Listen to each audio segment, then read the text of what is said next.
Lors de la première des 3 représentations, une vingtaine d'enfants entre 1 et 3 ans se sont retrouvés autour de Sylvie et Patrick, mais surtout avec la vieille M. Toto Lunette. Ce jour-là, elle a perdu ses lunettes.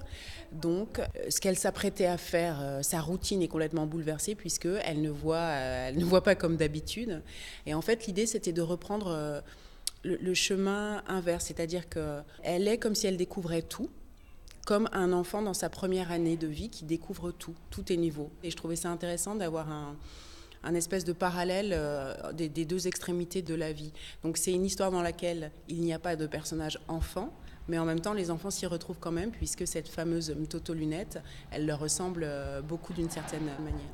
Les tout-petits se sont donc retrouvés au cœur de l'Afrique avec ses escargots, ses lions et ses osios, un spectacle participatif où les petits ont pu interagir avec les comédiens. Ce qui y a vraiment d'intéressant avec ce spectacle-là, c'est que comme il s'adresse à des tout-petits, les tout-petits, ça n'est pas du tout un public captif qui a déjà intégré les codes du spectacle et qui va rester assis pendant la demi-heure que dure le spectacle. Et c'est très intéressant parce que nous, ça nous envoie une certaine forme d'énergie qu'on a bien sûr à devoir canaliser. Et aussi cette idée-là que ce spectacle-là, il s'inscrit tout le temps dans le présent. Mais là encore plus, parce que tout peut advenir, des pleurs, des rires, que les enfants cherchent à aller derrière. Il y a une multitude d'histoires personnelles à l'intérieur de l'histoire que nous sommes en train de raconter. Et en cela, c'est hyper intéressant. Et chaque fois, c'est un renouveau.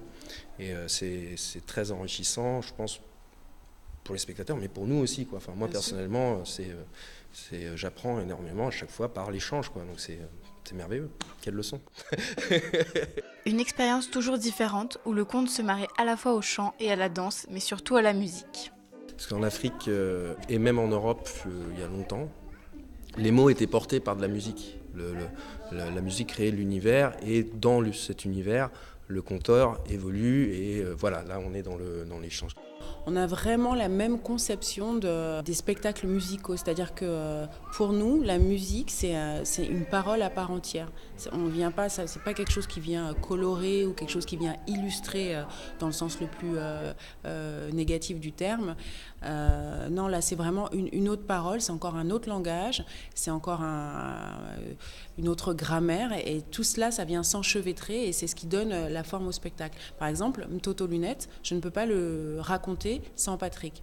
Tellement la musique, il y a sa part. C'est une narration à part entière. Pari réussi pour les 2 comédiens qui en 30 minutes ont fait parcourir des milliers de kilomètres, aux petits comme aux grands.